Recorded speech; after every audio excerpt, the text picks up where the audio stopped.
बिस्मिल्लाहिर्रहमानिर्रहीम। Dear students, आज हम एक्सरसाइज 3.2 कंप्लीट करेंगे। एक्सरसाइज 3.2 में जितने भी थ्योरेटिकल कंसेप्ट्स यूज़ होंगे वो हम प्रीवियस लेक्चर में डिटेल में डिस्कस कर चुके हैं।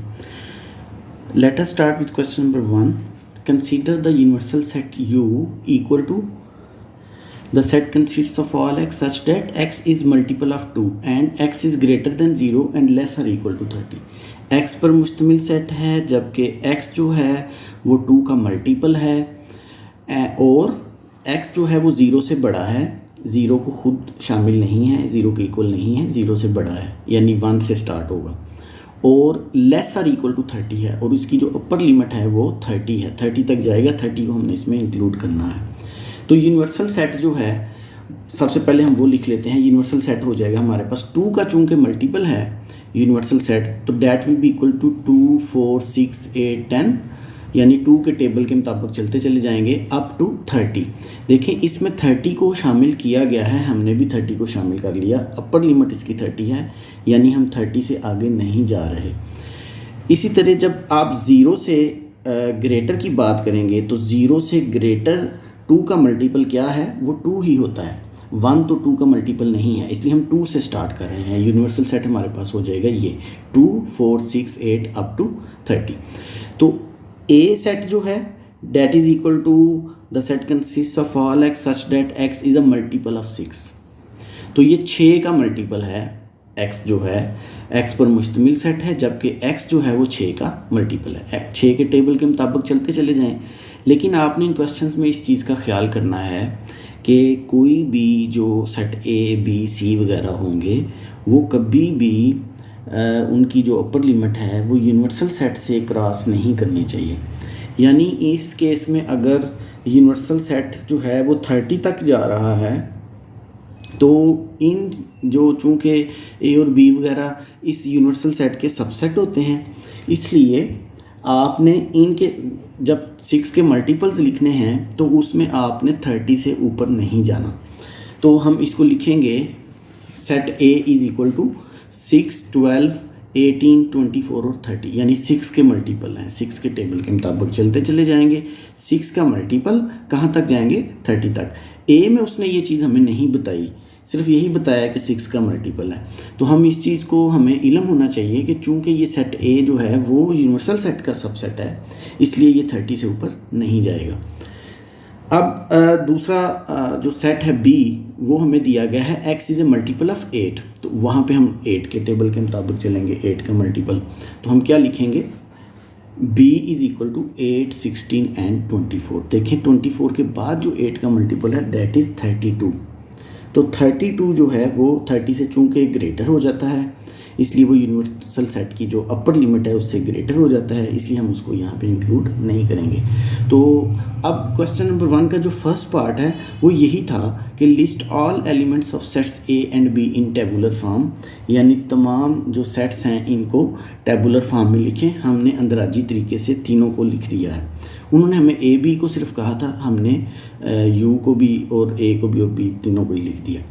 तो ये क्वेश्चन नंबर 1 का फर्स्ट पार्ट था। क्वेश्चन नंबर 1 का सेकंड पार्ट है फाइंड ए इंटरसेक्शन बी, यानी आपने ए और बी में जो भी कॉमन एलिमेंट्स हैं वो कलेक्ट कर लेने हैं।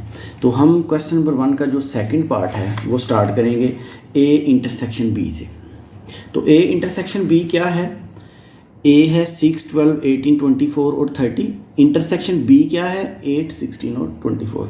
आप नोट करेंगे कि इन दोनों सेट्स में कॉमन एलिमेंट सिर्फ 24 है, यानी 24 सिर्फ एक ऐसा नंबर है जो सेट ए में भी है और बी में भी है। तो ए इंटरसेक्शन बी जो है वो सेट 24 के इक्वल हो जाएगा। ठीक हो गया जी, ये सेकंड पार्ट भी हो गया। अब थर्ड पार्ट में हमें ये कहा गया है कि ड्रा अ वेन डायग्राम, यानी इस पूरे सिस्टम को, यूनिवर्सल सेट को, ए बी को, ए इंटरसेक्शन बी को आप वेन डायग्राम से रिप्रेजेंट कर दें। तो हम थर्ड पार्ट जो है इस क्वेश्चन का वो करते हैं, यानी इन दोनों केसेस में आपने नोट किया कि ए और बी जो दोनों सेट्स हैं ये ओवरलैपिंग सेट्स हैं, ये डिसजॉइंट सेट्स नहीं हैं, यानी ये गैर मुश्तरक सेट नहीं हैं। इनमें कोई ना कोई एलिमेंट कॉमन है, डेट इज़ 24, जिसमें कोई ना कम से कम एक रुकन मुश्तरक हो, कॉमन हो, उसको हम ओवरलैपिंग सेट्स कहते हैं। तो अब हम क्या करेंगे, ए और बी का कॉमन एरिया जो है वहाँ पे इस कॉमन एलिमेंट नंबर को 24 को लिख देंगे।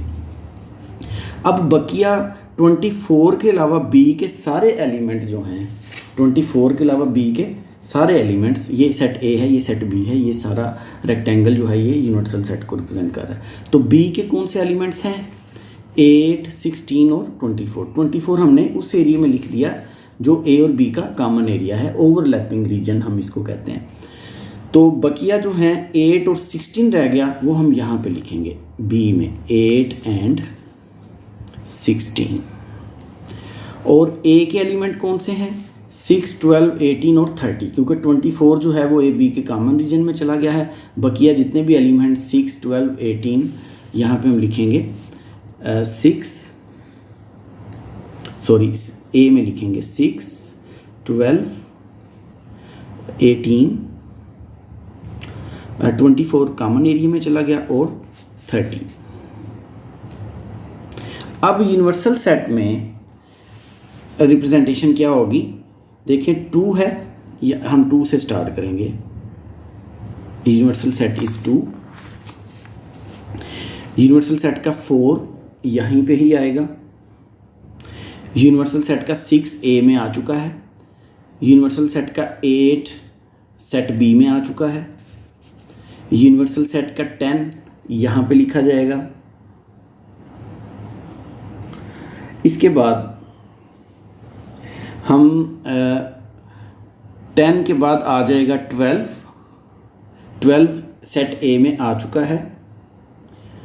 14 है, 14 दोनों में नहीं है, तो हम 14 को भी यहाँ लिख देंगे। फ़र्ज़ करें ये 14 इस एरिया में आ गया। फिर 16 है, 16 सेट बी में आ चुका है। फिर 18 है, 18 सेट ए में आ चुका है। फिर 20 है, 20 ए बी दोनों में नहीं है, तो हम यहाँ पे लिख देते हैं ये 20 है। फिर 20 के बाद 22 है, 22 किसी जगह नहीं है, तो हम यहाँ पे लिख देंगे 22 है। 24 है, उसके बाद 24 जो है वो कॉमन रीजन में लिखा जा चुका है। 26 दोनों में नहीं है, हम यहाँ पे 26 लिख देंगे। 26 के बाद क्या आ जाएगा, 28 किसी भी जगह नहीं है, तो हम यहाँ पे लिख देंगे ये 28 है। इसके बाद आ जाएगा 30 जो है वो किस रीजन में है, ए में मौजूद है, इसलिए जो वेन डायग्राम है वो यहाँ पे हम लिख देंगे this is Venn diagram.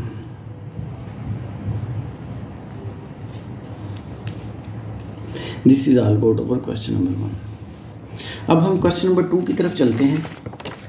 Question number 2 जो है इसमें हमें यूनिवर्सल सेट जो है वो दिया गया है x is an integer and x is greater than 0 and less or equal to 120। यानी यूनिवर्सल सेट जो है हमारे पास वो एक इंटीजर है जो कि 0 उसमें शामिल नहीं है, 0 से ग्रेटर यानी 1 से स्टार्ट करेंगे आप। तो हम क्या करेंगे, जो क्वेश्चन नंबर 2 का फर्स्ट पार्ट है, list all elements of sets g and h in tabular form, हम u, g और h तीनों को ही टेबुलर फॉर्म में लिख देते हैं ताकि हमें नेक्स्ट यूनियन और इंटरसेक्शन मालूम करने में भी आसानी हो।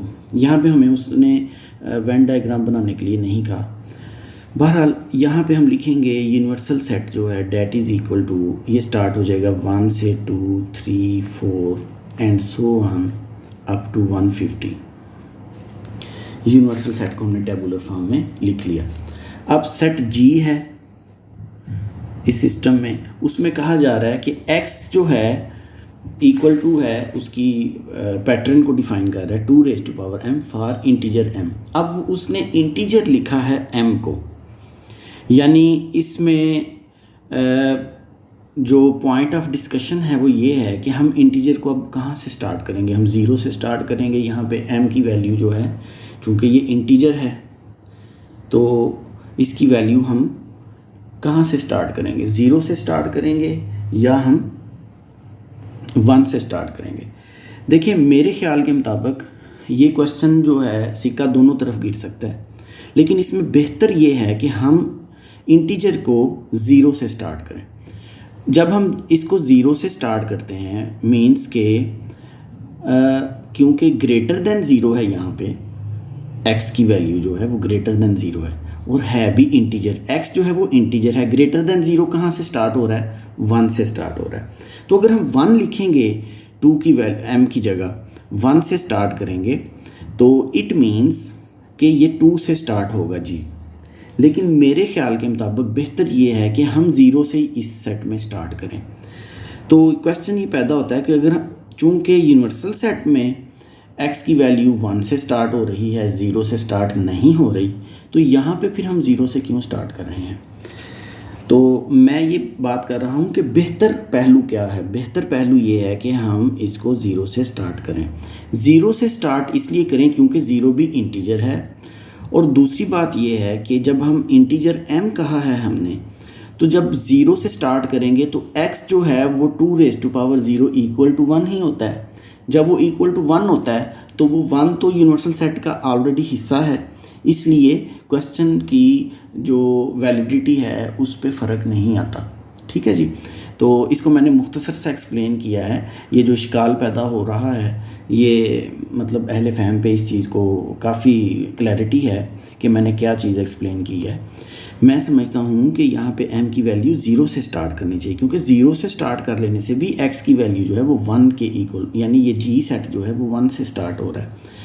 तो यहाँ इस चीज़ को मिक्सअप नहीं करना चाहिए इश्काल पैदा करने के लिए कि यहाँ पे चूँकि वो 1 से वैल्यू को स्टार्ट कर रहा है यूनिवर्सल सेट में। बहरहाल मैं ज़ीरो से स्टार्ट करता हूँ तो ये 2⁻0 होगा, 2⁻1 होगा, 2⁻2 होगा, 2⁻3 होगा। आप डायरेक्ट भी आंसर्स लिख सकते हैं। 2⁻4 है, ये कहाँ तक जाएगा? 2⁻4 तो अब सो ऑन ये कहाँ तक जाएगा? ये जाएगा जी 2 जब जाती है 150 से ऊपर नहीं जाना चाहिए, यानी ये 128 है। 128 के बाद जो है वो 256 आता है, तो 256 इससे बढ़ जाता है, तो हम 128 तक ही रहेंगे। 2 के मल्टीपल्स जो हैं वो हम जानते हैं कि 128 तक जाते हैं। 32 है, फिर 64 है, फिर 128 है, फिर 256 है, हम यहीं तक रहेंगे। तो जी को हम लिखेंगे इक्वल टू 1 2 4 8 16 32 64 एंड 128। ये हमने जी सेट को लिख दिया टेबुलर फॉर्म में। ठीक हो गया जी। अब H जो है X पर मुश्तमिल सेट है जबकि X इज़ अ स्केयर, तो X जो है वो स्केयर है। तो स्केयर का क्या मतलब है? H जो है हमारे पास क्या आ जाएगा? स्केयर है 1 का स्केयर डेट इज़ 1, 2 का स्केयर 4, 3 का स्केयर 9, 4 का स्केयर 16। कहाँ तक जाएंगे हम? 150 तक जाएंगे, जो यूनिवर्सल सेट की अपर लिमिट है। ठीक है, इस चीज़ को हम एक्सप्लेन कर चुके हैं। 16 के बाद 5 का स्केयर विल बी 25, 6 का स्केयर 36, 7 का 49, 8 का 64, 9 का 81, 10 का 100। मेरा ख्याल है ये सारे ही एलिमेंट्स जो हैं वो आप लिस्ट डाउन कर दें ताकि यूनियन ऑफ इंटरसेक्शन जो आपने सेकंड और थर्ड पार्ट में फाइंड आउट करने हैं आपको आसानी हो जाएगी। तो 100 के बाद 11 का आ जाएगा 121 और 12 का आ जाएगा 144 स्केयर आ जाएगा ना, और 13 का 169 वो ग्रेटर देन 150 हो जाता है। तो हमने फर्स्ट पार्ट सॉल्व कर लिया है, हमने यू जी और एच को टेबुलर फॉर्म में लिख दिया। अब क्वेश्चन नंबर 2 का सेकंड पार्ट है जी, हमने फाइंड आउट करना है जी यूनियन एच और जी इंटरसेक्शन एच। तो अब देखें जी यूनियन एच क्या होगा? G union H it will be equal to G है जी 1 2 4 8 16 32 64 128 जी है जी। अब यूनियन है एच क्या है? 1 4 9 16 25 36 49 64 81 100 121 144 ब्रैकेट क्लोज्ड। तो यूनियन में चूँकि हमने जी और एच को क्या करना है, इकट्ठा कर देना है, तो जी और एच का जो यूनियन है वो हो जाएगा 1 इसमें भी है, इसमें भी हम एक दफ़ा ही लिखेंगे 2, ये आप देख सकते हैं, the question is easy. 1 2 4 8 9 25, sorry ये 16 भी है, 16 9 के बाद 16 है, फिर आ जाएगा जी 25 32 के बाद 36 है, 36 के बाद है जी 49 के बाद 64, फिर 81 है, 100 है, फिर आ जाएगा जी 100 के बाद 121 के बाद है 128 और 144 ब्रैकेट क्लोज्ड। ये हमारे पास जी यूनियन एच आ गया। अब क्वेश्चन नंबर 2 का थर्ड पार्ट है, इसमें हमने फाइंड आउट करना है जी इंटरसेक्शन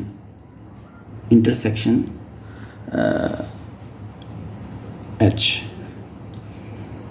तो यहाँ पे हम क्या करेंगे, जी को लिखेंगे पहले 1 2 4 8 16 32 64 और 128 इंटरसेक्शन, ये आ जाएगा एच जो है 1 4 9 16 25 36 49 64 81 100 121 144। तो इंटरसेक्शन में चूँकि हमने कॉमन एलिमेंट्स देखने होते हैं, तो कॉमन एलिमेंट्स क्या होंगे, जी इंटरसेक्शन एच में 1 कॉमन है जी, 4 है, 16 कॉमन है और 64।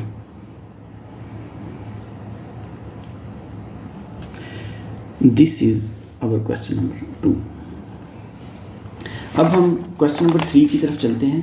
क्वेश्चन नंबर 3 में हमें दिया गया है कि कंसीडर द सेट्स P जो है वो क्या गिवन है, P x is a prime number and x is greater than 0 and less than और इक्वल टू 20, यानी 20 को आपने इंक्लूड करना है, 0 को इंक्लूड नहीं करना प्राइम नंबर्स की लिस्ट में। तो आप क्या करेंगे, जो Q है x is a divisor of 210 and x is greater than 0 है और लेस और इक्वल टू 20 है। तो हमने P यूनियन Q और P intersection Q find out करना है। देखिए इसमें पहले आप लिस्ट आउट टेबुलर फॉर्म में लिख लें कि P क्या है। P की जो टेबुलर फॉर्म है वो क्या होगी, प्राइम नंबर्स हैं जी जो P हैं, तो 0 से बड़े और 20 से छोटे और 20 को भी इंक्लूड करें, तो P हो जाएगा हमारे पास, ये 2 से स्टार्ट होगा, प्राइम नंबर जो अपने अलावा किसी और के टेबल में नहीं आते। 2 3 है, फिर 5 है, फिर 7 है, फिर 11 है, 13 है, 14 नहीं आएगा, 15 भी नहीं, 16 भी नहीं, 17 आ जाएगा, 18 नहीं आएगा, 19 आ जाएगा, 20 भी नहीं शामिल होगा इसमें प्राइम नंबर्स में। इसके बाद Q जो है हमारे पास ये क्या आ जाएगा, 210 का डिवाइज़र। 210 किसके टेबल में आता है ये देखता हूँ मैं, ये शुरू हो जाएगा 0 से बड़े, यानी आप 1 से फिर स्टार्ट करेंगे, 1 के टेबल में आता है ये, 210 2 में आता है, फिर जनाब 3 में भी आता है, 210 जो है 210 3 के टेबल में आता है, ठीक है, 3 आ जाएगा, फिर 4 में नहीं आता, 5 में आएगा, फिर 6 भी डिवाइज़र है इसका,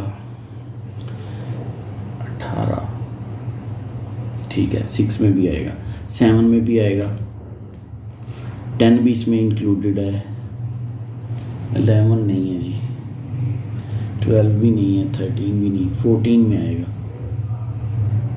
15 देखते हैं जी,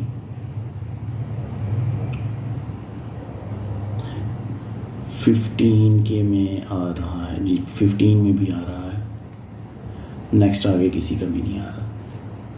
तो हम क्या करेंगे, फर्स्ट पार्ट में P इंटरसेक्शन Q और P union Q find out करेंगे। सिंपल से क्वेश्चंस हैं। देखिए फर्स्ट पार्ट है, आपने P इंटरसेक्शन Q फाइंड करना है। तो इंटरसेक्शन में कॉमन एलिमेंट्स हैं, पहले आप लिखेंगे 3, 5, 7, 11, 13, 17 और 19। फिर इंटरसेक्शन Q क्या है जी, 1, 2, 3, 5, 6, 7, 10, 14 और 15। इसमें क्या होगा, कॉमन एलिमेंट्स जो हैं उसको हम लिखेंगे P इंटरसेक्शन Q। कॉमन है जी 2 कॉमन है, फिर 3, 5 और 7। ये हमारे पास P इंटरसेक्शन Q आ गया। अब सेकंड पार्ट है क्वेश्चन नंबर 3 का, हमने P यूनियन Q फाइंड करना है। सिंपल हम लिखेंगे 2, 3, 5, 7, 11, 13, 17 और 19। यूनियन Q क्या है, 1, 2, 3, 5, 6, 7, 10, 14 और 15। तो P यूनियन Q किसके इक्वल होगा हमारे पास, 1, 2, 3, 5, 6, 7, 10, 11, 13, 14, 15, 17 and 19. This is our question number 3. Question number 4 है, verify the commutative properties of union and intersection for the following pairs of sets. हमें दो सेट्स दिए गए हैं, हमने कम्यूटेटिव प्रॉपर्टी को प्रूव करना है। देखिए हम पिछले प्रीवियस लेक्चर में हम डिस्कस कर चुके हैं थ्योरेटिकल कंसेप्ट्स वाले लेक्चर में कि कम्यूटेटिव प्रॉपर्टीज़ क्या होती हैं। कम्यूटेटिव प्रॉपर्टीज़ को उर्दू में हम कहते हैं खसियत मुबादला। कम्यूटेटिव प्रॉपर्टीज़ हमेशा 2 सेट्स के दरमियान होती हैं। खसियत मुबादला या कम्यूटेटिव प्रॉपर्टी हमेशा 2 सेट्स के दरमियान ही होती हैं। ये क्या होती हैं, यूनियन के लिहाज से भी होती है और इंटरसेक्शन के लिहाज से भी होती है। तो हमने ये साबित करना है कि A यूनियन B बराबर होता है B यूनियन A, यानी A का यूनियन B के साथ लिया जाए या B का यूनियन A के साथ लिया जाए, जवाब बराबर ही आएगा। इसी तरह हम साबित करेंगे कि A का इंटरसेक्शन या तकाते लिया जाए B के साथ या B का तकाते या इंटरसेक्शन लिया जाए A के साथ, तो दोनों का आंसर भी बराबर आएगा। तो गिवन है फर्स्ट पार्ट, क्वेश्चन नंबर 4 के 3 पार्ट्स हैं। जो फर्स्ट पार्ट है उसमें A गिवन है, B गिवन है। A क्या है, 1, 2, 3, 4, 5। देखें यहाँ पे हमें A जो है वो गिवन है 1, 2, 3, 4, 5 और B क्या गिवन है 4, 6, 8 और 10। तो हमने साबित क्या करना है, A यूनियन B और B यूनियन A इक्वल है। देखिए सिंपल सा क्वेश्चन है, A यूनियन B क्या होगा, A के एलिमेंट्स यूनियन B सेट। तो A यूनियन B हो जाएगा 1, 2, 3, 4, 5, 6, 8 और 10। अब हम क्या करेंगे, B union A find out करेंगे। अगर हम इसको अल्फ़ा रख लें इस इक्वेशन को, तो B यूनियन A क्या होगी, B यूनियन A होगी 4, 6, 8, 10 यूनियन 1, 2, 3, 4, 5। देखें B यूनियन A क्या आता है, हम तरतीब दे के ही एलिमेंट्स को लिखेंगे 1, 2, 3, 4, 5, 6, 8 और 10। देखिए इसको अगर हम बीटा रखें इस इक्वेशन को, तो हम देख सकते हैं from equation alpha and beta, आप कोई भी नाम दे सकते हैं इक्वेशंस को, A union B equal to B union A. दोनों का आंसर चूँकि सेम आ गया है, ए यूनियन बी के भी वही एलिमेंट्स हैं, बी यूनियन ए के भी वही एलिमेंट्स हैं, तो हमने इनको बराबर लिख के आगे हम लिख देंगे प्रूव्ड, साबित हो गया। ये हाफ क्वेश्चन जो है वो हमारा सॉल्व हो गया। अब आप लिखेंगे नाउ, आपने इंटरसेक्शन की कम्यूटेटिव प्रॉपर्टी को भी साबित करना है, यानी क्या साबित करना है, ए इंटरसेक्शन बी बराबर है बी इंटरसेक्शन ए के। तो आप लिखेंगे A intersection B 1 2 3 4 5 intersection B क्या है जी 4 6 8 और 10। तो इनका इंटरसेक्शन आएगा जो एलिमेंट दोनों में मौजूद हों। तो दोनों में कौन से मौजूद हैं, आप देख सकते हैं 4 ही है जो कि दोनों में मौजूद है। तो हमारे पास आ जाएगा A intersection B equal to set containing the element 4 only. इसी तरह हम B intersection A find out करते हैं। तो बी क्या है 4 6 8 और 10 इंटरसेक्शन ए क्या है 1 2 3 4 5। तो हमारे पास आ जाएगा B intersection A 4 set of element. तो अगर हम इसको भी फ़र्ज़ करें, कोई भी इक्वेशन नाम रख देते हैं, फ़र्ज़ करें बीटा डैश रख लिया इसको, और इसको मैं अल्फ़ा डैश रख लेता हूँ, कोई भी नाम रख लें 1 2 3 4। तो आप देख सकते हैं आप आखिर में लिखेंगे from alpha dash and beta dash equations A intersection B बराबर है बी इंटरसेक्शन ए के प्रूव्ड। आंसर दोनों का सेम आया हुआ है। ये थी क्वेश्चन नंबर 4 का जो फर्स्ट पार्ट है, उसकी हमने कम्यूटेटिव प्रॉपर्टी साबित की है विद रिस्पेक्ट टू यूनियन और with respect to intersection. Simple सा क्वेश्चन है। अब हम करते हैं जी क्वेश्चन नंबर 4 का सेकंड पार्ट। क्वेश्चन नंबर 4 का सेकंड पार्ट है। सबसे पहले लिखें गिवन क्या है। पहला सेट क्या हमें गिवन है, ए एक सेट है जो कि इक्वल है एन के, यानी हमें जो सेट ए है that is 1 2 3 and so on, set of natural number है जो एक सेट दिया गया हमें। तो इसी तरह अब जो सेकंड सेट है वो हमें गिवन है z, यानी जो b है उसको हम फ़र्ज़ कर लेते हैं b सेट जो है वो z के इक्वल है, सेट ऑफ इंटीजर्स है। और सेट ऑफ इंटीजर्स जो है वो किसके इक्वल होता है, वो इक्वल होता है जनाब 0 ±1 ±2 ±3 एंड सो ऑन। तो यहाँ पे आप लिखेंगे कि हम करना क्या चाहते हैं। आपने लिखना है वी हैव टू प्रूव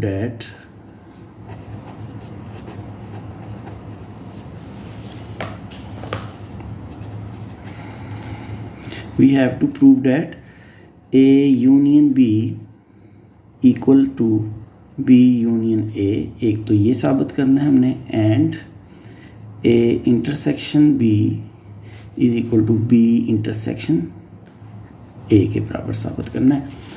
तो इस सिलसिले में हम क्या करेंगे, देखें सबसे पहले आप A यूनियन B लें, यूनियन की प्रॉपर्टी को पहले कम्यूटेटिव प्रॉपर्टी को साबित करें।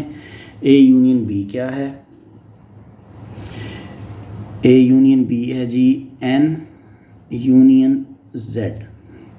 इसमें आप बेशक एलिमेंट्स की जो लिस्ट है पूरी वो लिखें एक दफ़ा और फिर अगले स्टेप में लिख दें, या अगर नहीं भी लिख दें टेबुलर फॉर्म में सारे सेट को, तो ये क्वेश्चन फिर भी ओके है। हम जानते हैं कि जब यूनियन लेंगे तो Z आंसर आ जाएगा। क्यों कि 1 2 3 जो सेट ऑफ नेचर नंबर है जिसको हमने A के बराबर रखा हुआ है वो सारे के सारे सेट B में मौजूद हैं, ठीक है। यानी सेट ऑफ नेचर नंबर जो है वो सबसेट है सेट ऑफ इंटीजर्स का। तो इट मीन्स कि जब यूनियन लेंगे तो दोनों को इकट्ठा करना है, तो इट मीन्स कि वो सेट ऑफ इंटीजर्स ही आंसर आ जाएगा। तो यहाँ पे आप अगर स्टेप करते हैं एलिमेंट्स को लिख के तो तब भी ठीक है, अगर नहीं लिखते तो तब भी ठीक है। यानी अगर आप यूनियन लेते हैं तो आप इस अंदाज में लिख लें 1 2 3 and so on, union 0 ± 1 ±2 ±3 and so on. तो A यूनियन B क्या आ जाएगा 0 ± 1 ±2 ±3 एंड सो ऑन। यानी हमारे पास ये Z के इक्वल आ जाएगा। Z लिखें या ना लिखें, इसको इक्वेशन नंबर आप रखें 1। फिर नेक्स्ट हम क्या करेंगे, B union A find out करते हैं। B यूनियन A क्या होगा, B है हमारे पास 0 ± 1 ±2 ±3 and so on. Union A क्या है 1 2 3 and so on, set of nature numbers. तो यूनियन के केस में B यूनियन A आपके पास आंसर यही आएगा, सेट ऑफ इंटीजर्स ही। तो इसको अगर मैं इक्वेशन नंबर 2 रखूं तो आप यहाँ लिखेंगे from 1 and 2 equation A union B is equal to B union A proved. अब इसका जो सेकंड पार्ट है, यानी जो हमने इंटरसेक्शन के लिहाज से कम्यूटेटिव प्रॉपर्टी साबित करनी है, उसको भी देखते हैं। Now A intersection B is equal to set of natural numbers intersection Z। देखिए ये सिंपल सा क्वेश्चन है कि नेचुरल नंबर्स क्या है 1 2 3 4 5 एंड सो ऑन, और इंटीजर्स क्या हैं 0 ± 1 ±2 ±3। तो दोनों में कॉमन कौन से हैं? मैंने आपको बताया कि n जो है वो सबसेट है सेट ऑफ इंटीजर्स का। नेचुरल नंबर का जो सेट है, कुदरती दात का जो सेट है, वो सही अदाद के सेट का तहती सेट है। तो क्या होगा इस केस में, जब आप इंटरसेक्शन लेंगे तो ये छोटा सेट जवाब आएगा, यानी ये इक्वल होगा सेट ऑफ, इसको आप लिख लें 1 2 3 and so on, intersection 0 ± 1 ±2 ±3 and so on. तो A इंटरसेक्शन B आपके पास आ जाएगा सेट ऑफ नेचुरल नंबर्स के इक्वल, क्योंकि ये ही कॉमन है दोनों सेट्स में। अब आप क्या करेंगे, B इंटरसेक्शन A फाइंड करेंगे। तो B क्या हो जाएगा 0 ± 1 ±2 ±3 एंड सो ऑन, इंटरसेक्शन 1 2 3 के साथ एंड सो ऑन। तो इस केस में भी B इंटरसेक्शन A में भी आपके पास आंसर 1 2 3 एंड सो ऑन, यानी सेट ऑफ नेचुरल नंबर्स ही आएगा। इसको इक्वेशन नंबर 3 रखें, इसको इक्वेशन नंबर 4 रख लें। तो आपके पास क्या आ जाएगा, आप लिखेंगे from 3 and 4 equation 3 and 4 A intersection B बराबर है B इंटरसेक्शन A के साबित हो गया, प्रूव्ड, क्योंकि दोनों के एलिमेंट्स एक जैसे हैं। ये था हमारे क्वेश्चन नंबर 2 का सेकंड पार्ट। अब क्वेश्चन नंबर 2 का जो थर्ड पार्ट है, क्वेश्चन नंबर 4 का थर्ड पार्ट, इसमें गिवन क्या है? गिवन है जी A सेट दिया गया है, डेट इज़ एक्स पर मुश्तमिल सेट, जबकि एक्स रुकन है रियल नंबर्स का और एक्स इज़ ग्रेटर और इक्वल टू ज़ीरो, यानी ज़ीरो से बड़े, ज़ीरो और ज़ीरो से बड़े सेट ऑफ रियल नंबर्स हैं गिवन हमें। और सेट बी क्या गिवन है, तमाम सेट ऑफ रियल नंबर्स को सेट बी कहा गया है। अब हमने दो प्रॉपर्टीज़ यहाँ पे साबित करनी है। इनको आप जानते हैं, हम थ्योरेटिकल कंसेप्ट वाले प्रीवियस लेक्चर में ये चीज़ डिस्कस कर चुके हैं कि सेट ऑफ रियल नंबर्स जो है उसको हम अंदराजी तरीके से नहीं लिख सकते, हम हकीकी दाद के सेट को टेबुलर फॉर्म में नहीं लिख सकते, तो हम इसको ऐसे ही चलाएंगे। जो फोर्थ क्वेश्चन का सेकंड पार्ट हमने किया है वो भी अगर हम टेबुलर फॉर्म में पूरे के पूरे लिस्ट ऑफ एलिमेंट्स नहीं लिखते, नेचर नंबर्स और जो इंटीजर्स थे, तो तब भी वो क्वेश्चन ठीक है, बशर्ते कि आंसर आपने सही लिखा हो। देखें, इसमें आप फिर लिखेंगे वी हैव टू प्रूव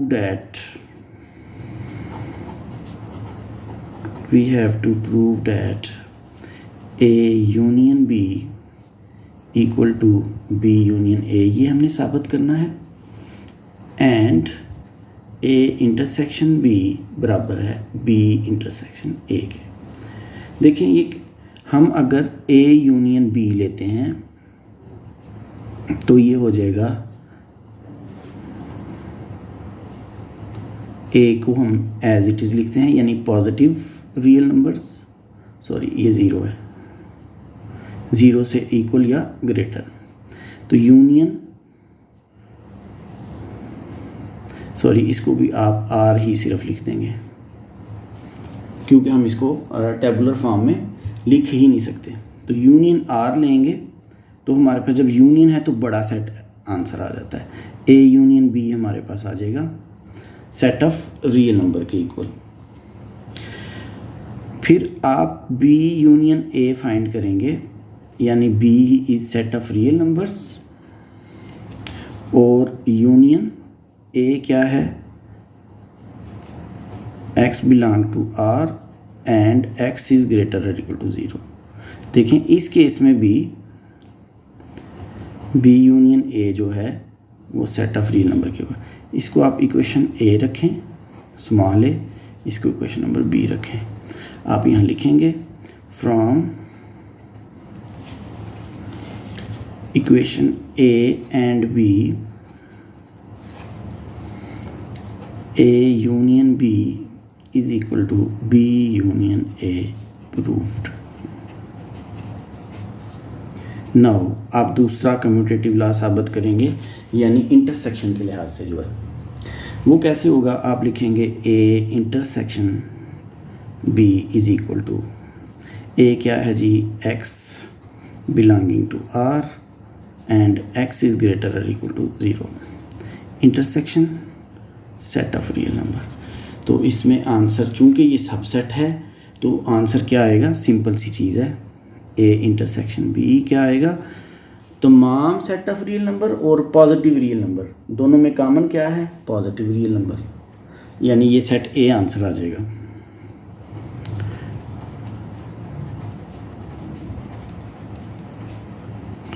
इसको आप इक्वेशन नंबर सी कहें। इसी तरह जब आप इंटरसेक्शन लेते हैं B का A के साथ, आप लिखेंगे B intersection A is equal to, B क्या है, set of real number, intersection क्या होगा, belonging to R and X greater और इक्वल टू ज़ीरो। तो देखें B इंटरसेक्शन A जो है हमारे पास आ जाएगा, पॉजिटिव वाली साइड वाला B आ जाएगा, A आ जाएगा sorry, X belonging to R and X is greater और इक्वल टू ज़ीरो। इसको आप इक्वेशन नंबर डी लिख दें। आप लिखेंगे from C and D A intersection B is equal to B intersection A proved. ये था जी हमारा question number 4।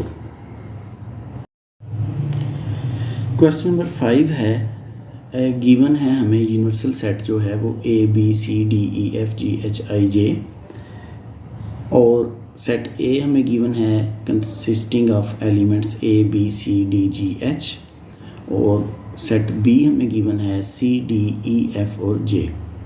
Verify De Morgan's laws for the sets, draw Venn diagrams. हमने डी मॉर्गन लॉ हमने theoretical concepts वाले lecture में discuss किया था क्या होता है। हम यहाँ दोबारा लिख देते हैं उसको। एक ब्रिटिश मैथमेटिशियन थे जिन्होंने ये लॉज साबित किए थे फर्स्ट ऑफ ऑल, सबसे पहले। तो हम यहाँ लिखेंगे we have to prove that साबित क्या करना है हमने साबित करना है, प्रूव करना है A union B whole complement is equal to A complement intersection B complement. क्या मतलब है कि अगर यहाँ पे यूनियन है तो यहाँ पे इंटरसेक्शन आ जाएगा। और दूसरा कानून हमने क्या साबित करना है, यहाँ पे इंटरसेक्शन होगा, A intersection B whole complement is equal to A complement union B complement. यानी यहाँ पे इंटरसेक्शन है तो यहाँ पे यूनियन होगा। हम पहले फर्स्ट वाला जो डी मॉर्गन लॉ है पहले उसको साबित करते हैं। तो वी हैव आप लिखेंगे, हम सबसे पहले ए यूनियन बी लेते हैं। ए यूनियन बी क्या आता है हमारे पास, ए यूनियन बी क्या होगा, A B C D G H union B क्या है सी डी ई एफ और जे। तो हमारे पास ए यूनियन बी आ जाएगा, इन दोनों को इकट्ठा करके A B C D E F G H, I नहीं है इसमें, जे आ जाएगा सिर्फ। ये हमारे पास आ गया ए यूनियन बी। जब ए यूनियन बी आ गया है तो अब हम इसको यूनिवर्सल सेट से माइनस कर देंगे। यूनिवर्सल सेट में से जब हम इसको ए यूनियन बी को माइनस करेंगे तो इसका कंप्लीमेंट हासिल हो जाएगा। देखें यूनिवर्सल सेट क्या है, A B C D E F G H I J तक जा रहा है, माइनस ए यूनियन बी क्या है, A B C D E F G H और जे, आई नहीं इसमें शामिल। तो इट मीन्स के हमारे पास A union B whole complement किसके इक्वल आ जाएगा, आई रह जाएगा सिर्फ। इसको आप इक्वेशन नंबर रखेंगे 1। ये हमें फर्स्ट लॉ जो है उसकी लेफ्ट हैंड साइड हमने फाइंड आउट कर लिया। अब हम क्या करेंगे, ए कंप्लीमेंट और बी कंप्लीमेंट फाइंड आउट करेंगे और उसके बाद इन दोनों का इंटरसेक्शन ले लेंगे, वो इसके इक्वल आना चाहिए। देखते हैं,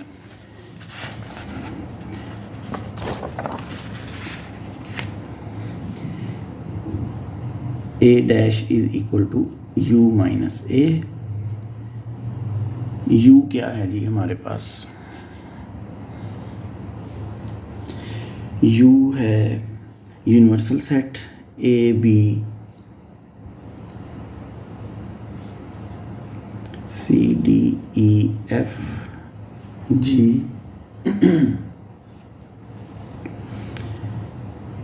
एच आई और जे। इसमें से माइनस कर दें ए को, तो ए हमें क्या गिवन है जी, ए बी सी डी जी और एच। ये हमारे पास आ जाएगा जी, ए बी निकल गया, बी बी सी डी, ये रह जाएगा ई एफ जी एच भी निकल गया, आई और जे। ये हमारे पास आ गया ए डैश ए कंप्लीमेंट। अब हम फाइंड आउट करते हैं B complement that is equal to U यानी A B C D E F G H I J minus universal set से क्या माइनस हो जाएगा, बी। बी किसके इक्वल है जी, सी डी ई एफ और J. B complement will be equal to A B, C D निकल गया है, ई भी निकल गया, एफ बी जी एच आई जे भी निकल गया। तो ये अब हमारे पास आ गया ए कंप्लीमेंट भी और बी कंप्लीमेंट भी। हमने करना क्या है, हमने ए कंप्लीमेंट और बी कंप्लीमेंट का इंटरसेक्शन फाइंड करना है।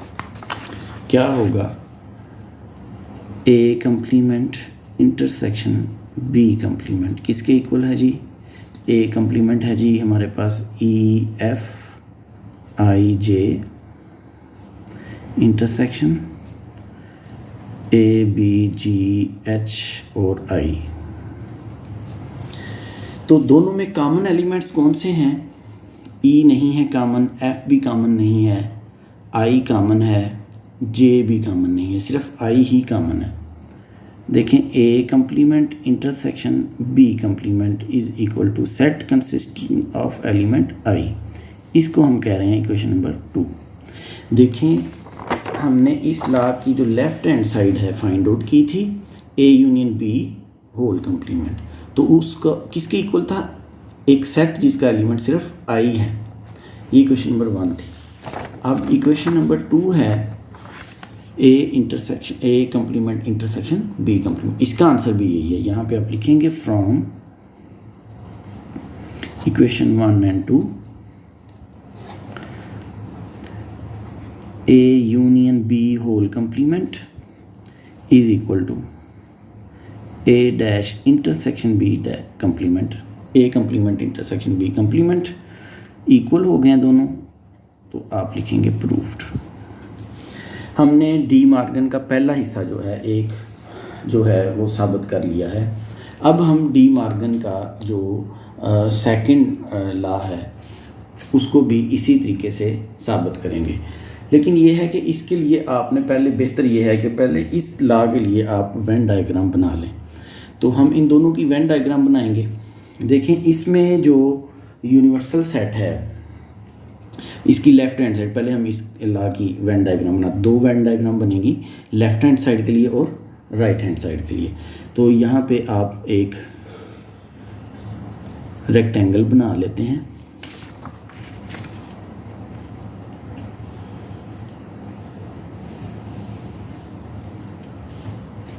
यहाँ पे जो ए है हमारे पास, that is this is A. चूँकि ये ओवरलैपिंग सेट्स हैं इसलिए मैं ऐसे लिख रहा हूँ इनको, यानी ये सेट ए है, ये सेट बी है और ये हमारे पास यूनिवर्सल सेट है। चूँकि हम लेफ़्ट हैंड साइड को इधर लिख रहे हैं, ये किसके इक्वल है, यानी A union B whole complement, उसको हम यहाँ पे डिमॉन्स्ट्रेट करेंगे, रिप्रेजेंट करेंगे। जो हमारे पास होगी जी, इसकी एक्सप्लेनेशन थोड़ी इधर दे देते हैं और या नीचे लिखी जा सकती है एक्सप्लेनेशन दोनों की अलग-अलग। यहाँ पे हम राइट साइड को करते हैं, इसके लिए हम एक रेक्टेंगल अलग से बनाते हैं राइट साइड को साबित करने के लिए। तो यहाँ पे लिखेंगे राइट हैंड साइड जो है that is equal to A complement intersection B complement. यहाँ पे भी हम क्या करेंगे, ए और बी जो है दोनों को लिख लेंगे और ये यू है। देखें, हमारे पास जो गिवन है कि यूनिवर्सल सेट जो है वो क्या है। सबसे पहले आप ए लिखें। इस केस में ए क्या होगा, ए इज़ ए बी सी, यानी स्मॉल ए बी, दोनों में कॉमन क्या आया है? दोनों में ए और बी में कॉमन क्या है? I think so C D सिर्फ कॉमन है ए और बी में, तो हम कॉमन एरिया में सी डी लिख देंगे। सी एंड डी हम इस कॉमन एरिया में लिख देंगे।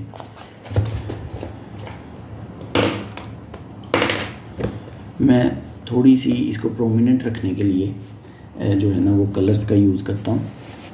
देखें सी और डी कॉमन था, ए और बी में कॉमन एलिमेंट्स हैं, वो यहाँ लिख दिए।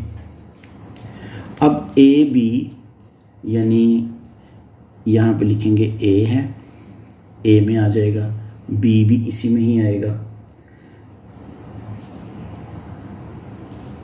सी और डी इसमें कॉमन एरिया में चला गया है, जी और एच इस एरिया में आ जाएगा, जी और एच इस एरिया में आ जाएगा। अब बी जो है वो है सी डी से स्टार्ट हो रहा है, तो सी डी कॉमन एरिया में चला गया है। इसके बाद ई एफ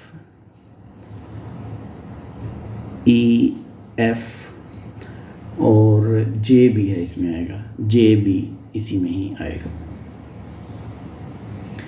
अब देखें इसमें सबसे पहले हमने क्या फाइंड आउट करना है? देखें ए यूनियन बी पहले फाइंड आउट करना है और फिर इसके बाद हमने उसका कंप्लीमेंट लेना। अच्छा, यूनिवर्सल सेट को भी देख लें जो इसमें शामिल नहीं है।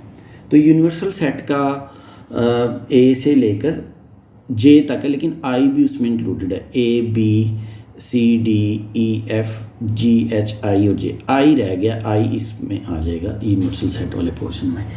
तो ये हमने रिप्रेजेंट कर लिया उसको। अब जब दूसरी फिगर में भी इसी तरीके से अगर हम कर लें, यानी हम A B C D common area में चला गया, सी डी ई एफ और जी एच इधर आ गया, आई बाहर है और जे इधर है। ये हमने पहले फिगर्स बना लिए, उसमें जो एलिमेंट्स हैं उनको रिप्रेजेंट कर दिया। अब हमने एरिया शेड करके साबित करना है कि ये वाला कानून जो है वो जो हमने पहले एलिमेंट्स के साथ साबित किया, अब हम वेन डायग्राम से साबित करेंगे। देखें इसको हम ये करते हैं, ए यूनियन बी पहले लेते हैं। आप लिखेंगे ए यूनियन बी जो है इसमें किसके इक्वल है? A union B is equal to, हम इसको कलर डिफरेंट कर देते हैं। जो ए यूनियन बी है इसमें that is equal to the area with horizontal lines, ये हमने ज़ाहिर कर दिया। अगर मैं सेम कलर यहाँ पे यूज़ करता तो आपको ये चीज़ क्लियर ही नहीं होती कि कौन सा एलिमेंट कहाँ लिखा हुआ है, इसलिए मैंने कलर डिफरेंट किया। आप पेपर में तो ज़ाहिर है ये चीज़ नहीं कर सकते, वहाँ पे आप इसको लेड पेंसिल से बनाएंगे ताकि एलिमेंट जो नंबरिंग है वो आप ब्लू बॉल पॉइंट से कर लें, ब्लू बॉल पॉइंट ब्लैक या लेड पेंसिल, उससे आप करेंगे तो वो क्लियर हो जाएगा। तो ये ए यूनियन बी हमने जो फाइंड आउट किया है, आप लिखेंगे एरिया विद हॉरिजॉन्टल लाइंस, ये हमने साबित कर दिया। लेकिन हमने साबित ये करना है ए यूनियन बी का कंप्लीमेंट, वो किसके बराबर है? यूनिवर्सल सेट से जब उस पूरे सेट को माइनस कर दिया जाता है। इट मीन्स कि जब हम इस एरिया में, इसको मैं कलर यूज़ करता हूँ, ब्लैक कलर यूज़ कर लेता हूँ, तो कंप्लीमेंट किसके बराबर होगा? जब यू में से ये सारा एरिया माइनस किया जाएगा, ये जो ए यूनियन बी वाला है, तो कौन सा एरिया रह जाएगा? जहाँ पे मैं ये डॉट्स लगा रहा हूँ ब्लैक कलर में, ये सारे का सारा एरिया ऐसा है जहाँ पे जो कि इसका आंसर आ जाएगा। यानी ए और बी का जो एरिया है वो इसमें से निकल गया है। तो आप इसको लाइंस से भी ज़ाहिर कर सकते हैं इस पूरे एरिए को, इससे कोई फ़र्क नहीं पड़ता। मैं इसको डॉट्स से ज़ाहिर कर रहा हूँ।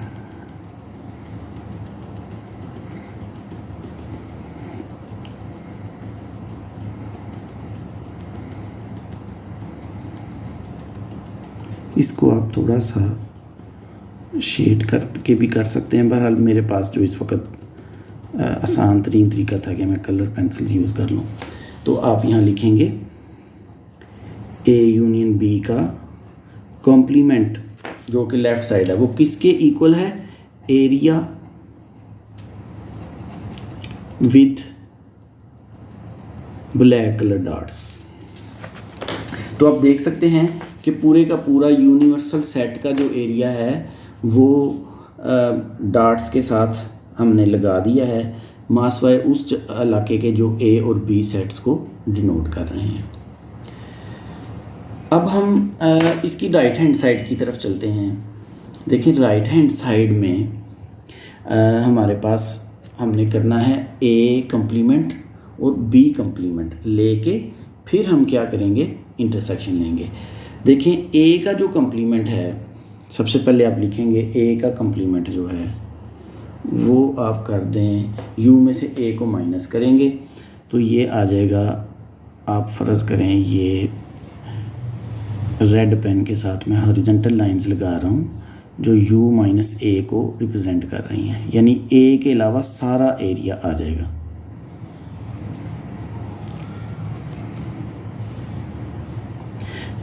ये थोड़ा टाइम टेकिंग है लेकिन मैं समझता हूँ वेन डायग्राम को समझने के लिए ये टाइम जो है वो फिर लगाना पड़ेगा, इसलिए मैंने इसको बजाय इसके कि पहले से बना के रख लूँ, मैं आपके सामने ही इस चीज़ को ड्रा कर रहा हूँ।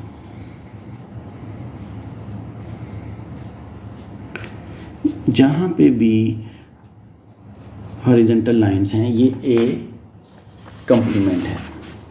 अब हमने फाइंड आउट करना है बी कम्प्लीमेंट। तो बी कम्प्लीमेंट जो है हम साबित करते हैं, बी कम्प्लीमेंट बी के अलावा सारा एरिया होगा। तो इसको हम वर्टिकल लाइन से ज़ाहिर कर देते हैं,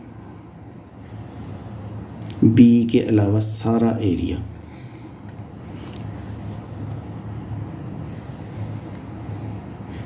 इसको आप थोड़ा सा स्क्वीज़ कर लीजिएगा, मैं तो जल्दी में थोड़ा फासला रख के ही बनाता जा रहा हूँ। सॉरी ये इसके अंदर नहीं जाएगा, ये हो गया जी बी के अलावा सारा area. Vertical lines, B complement जो है वो वर्टिकल लाइंस में शो हो रहा है।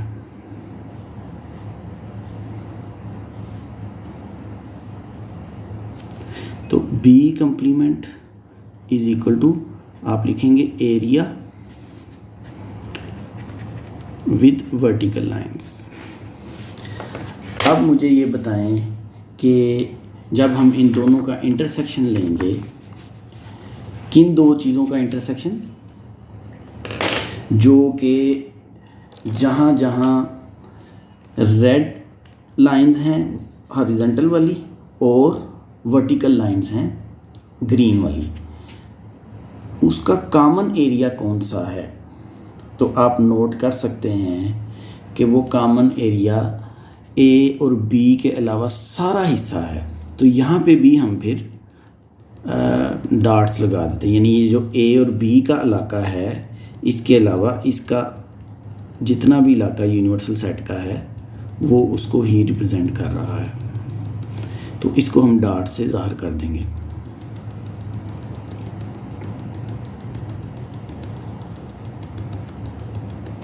हम इसको लेड पेंसिल से शेड कर देंगे तो इजी रहेगा।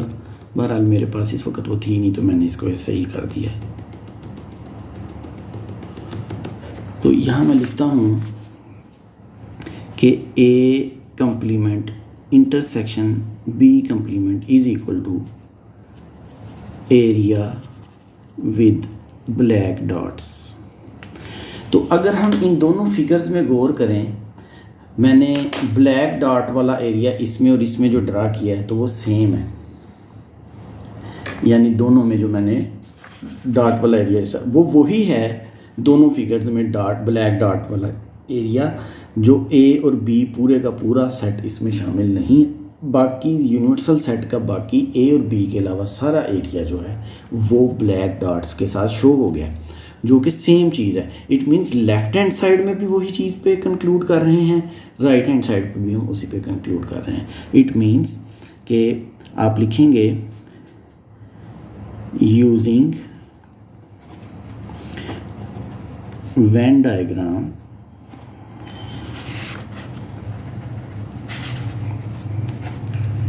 it is also proved that left hand side वाली जो फिगर है describing A union B whole complement is equal to right hand side वाली side A complement intersection B complement. ये हमने डी मॉर्गन लॉ का first हिस्सा जो है वो पहले एलिमेंट्स के साथ साबित किया है और फिर वेन डायग्राम बनाकर भी हमने साबित कर लिया। अब हम डी मॉर्गन लॉ की जो सेकंड स्टेटमेंट है उसको साबित करते हैं। No we have to prove that A intersection B whole dash whole complement is equal to A complement union B complement. तो एलिमेंट्स के हिसाब से इसको प्रूव करना बहुत इजी है। हम पहले लेफ्ट हैंड साइड का ए इंटरसेक्शन बी लेंगे।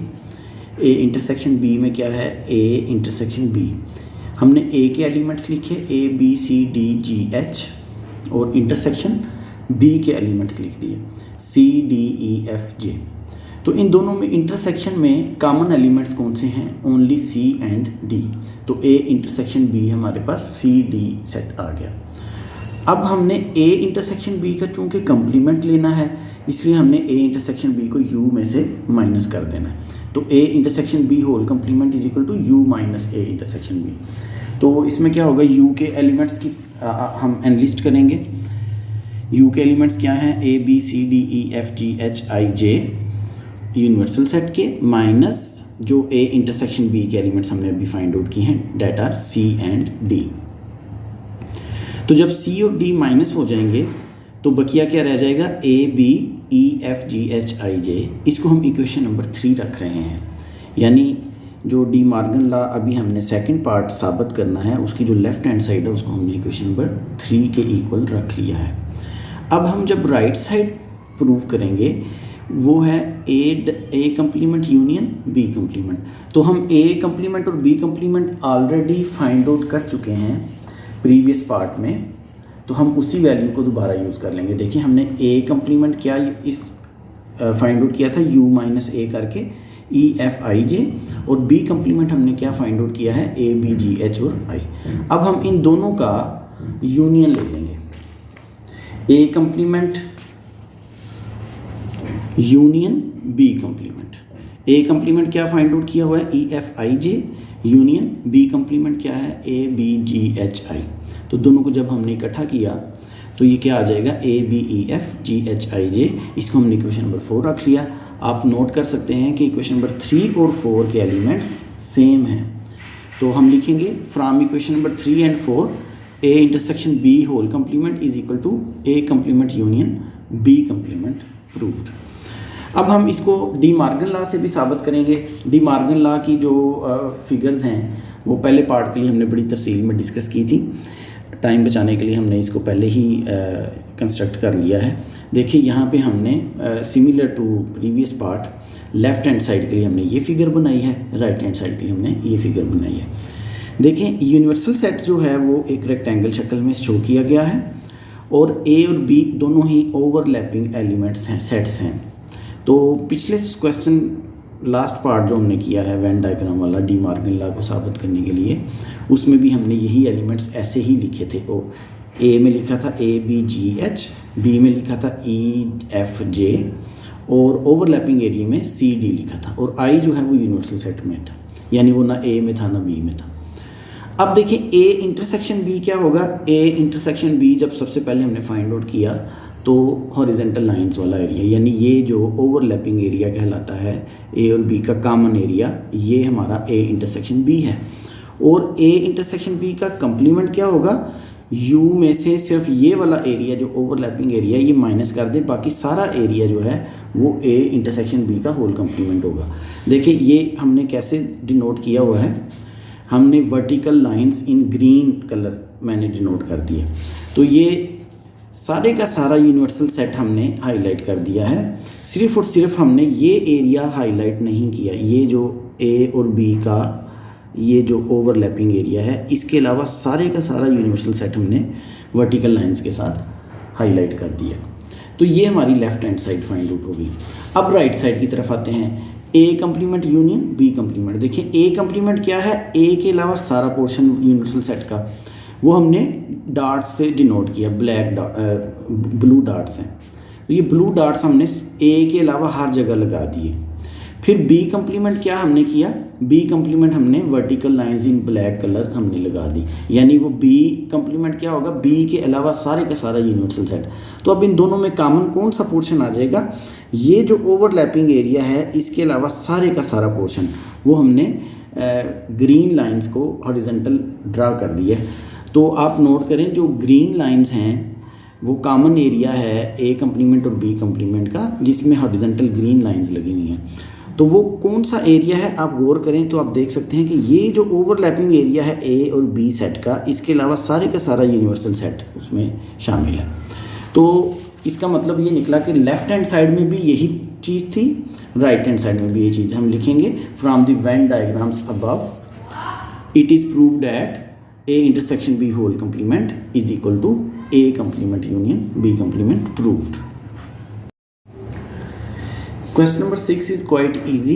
क्वेश्चन नंबर 6 में देखें यूनिवर्सल सेट दिया हुआ है 1 2 3 up to 20 and A set दिया हुआ है जो भी आड नंबर्स हैं 1 टू 20 तक, 1 3 5 7 9 up to 19। We have to verify the following.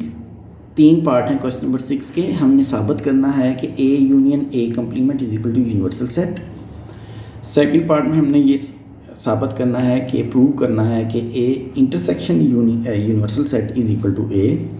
और थर्ड और last part of question number 6 में हमने प्रूव करना है कि A intersection A complement is equal to 5। ये गिवन सेट के लिए भी ये इक्वेशंस होल्ड करती हैं, और आप सेट्स में कोई भी सेट हो, यूनिवर्सल सेट और उसका सबसेट हो ए, ये लास्ट जो हैं उन सब के लिए ही ट्रू हैं।